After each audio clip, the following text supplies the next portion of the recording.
zizino ensonga nnya lwaki Arsenal egenda wangula ekikopo kya season eno. Oba lwaki egenda teekawo okuvuganya okw'amaanyi okuwangula ebikopo n'okuvuganyiza ddala ttiimu ezo ze tulabanga enene Liverpool, Man City ezefudde ezakabye ennyo. Ensonga ziri nnya nze njagala nkutemeretemeremu muganda wange gwali eyo osobola okukkiriziganya nange.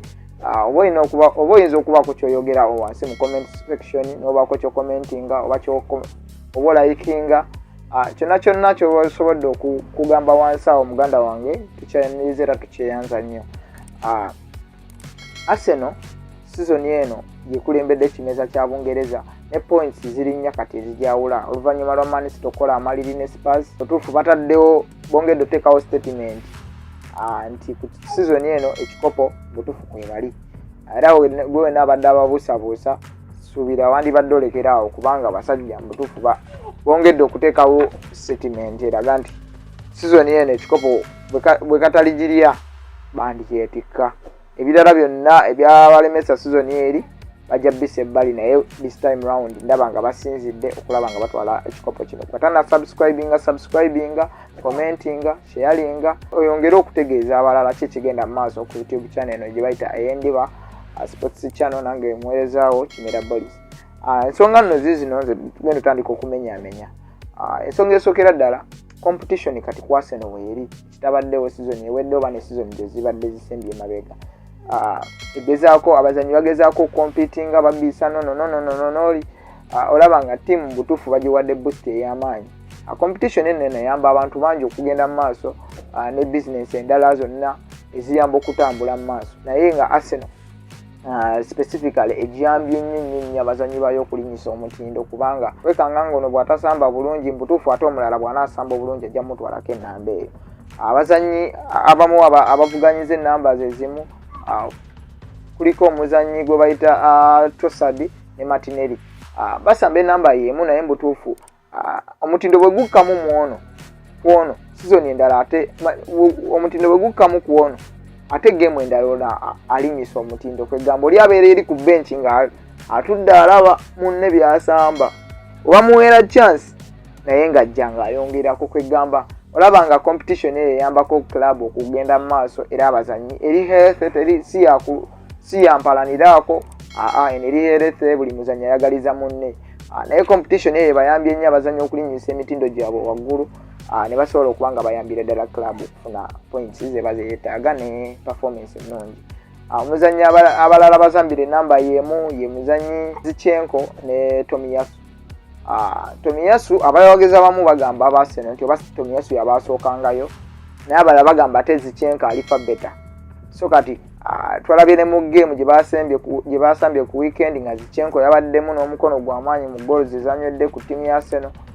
Naye abalala bagamba nti Tomiyasu waliwo ebigaana nga Zichenko asooseeyo emipiira mingi nga bagirabye nga Tomiyasu ate bw'ajja ebintu bikyuka ttiimu egezaako okukola ebyakabi ebyamagero naye banga efuna obubonero nga bwetaaga. So competition eyo eyambye abazannyi abo eyambye club okutwaliza wamu abawagizi nabo okubaganya empawa ne abasooka ne asinga ndabira ddala mbutuufu nga basaanidde okuvuganya olwa competition eri mu bazannyi. Ensonga endala nno Arsenal this time round season eno egezezzaako okugula ku bazannyi. Ensimbi bali redo ziteekamu mbutuufu. Bagula Declan Rice obukadde 10 wetusuubira nti bwagezaako nnyo Arsenal girinyisa eddala kubanga Arsenal tegulanga omuzannyi wa ssente nnyingi bwezi. Naye Declan Rice bamugula ne bamugatta mu ttiimu mutuufu olabanga ebintu abikyusizza era nga bigendera ddala nga bwe bandibyetaaze bitambulira ddala. Abagula omuzannyi David Raya bagula Fabio Vieira kwegamba olaba nga bagezezzaako okuspendinga okusinga season ziri endala nga bwe zaali zitambulanga.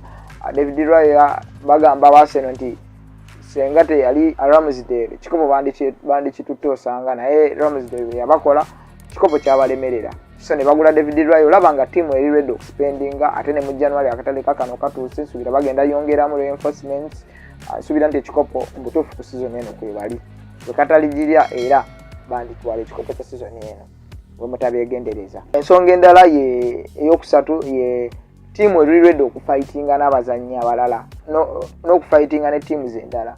Waliwo games z'obadde olabira ddala nga Arsenal esambira ddala bubi nga bagikulembedde neve mabega ne wangula omupiira game ya Chelsea for example season eno ne season eri endala zi Aston Villa zi Bournemouth ani zagezako kwagala okuba kuba emipiira naye mutufu balwananga ne basobola okufuna obubonero nga bwe babwetaaga era mutufu ne bamufunira ddala. So bwolaba enwana eyo gye bateekawo abazanyi engeri gye balwanamu okulaba nga bafuna possession bateeba goals, olaba nga tiimu erina force egidrivinga era nga ndowooza force esinga obunene y'ekikopo kya Premier League.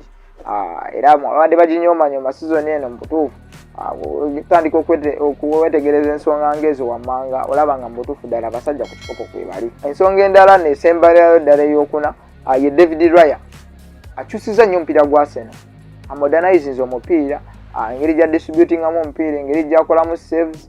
Tiimu eyo ndowooza abazanyi nga abo bagiyambyeko ku outstanding competition n'okwagala okufuna obubonero era bavuganyize ddala season eno. Webale kuba n'abadde atulaba ensonga lwaki Arsenal season eno egenda vuganyiza ddala ku kikopo kya Premier League. Webale subscribinga, webale commentinga, kusharinga. Tujja batuddamu ate omulundi omulala. Mukama wanaaba yagadde webale kwekumira ku channel. Manya nsigadde nze Kimera Boys. Bye bye.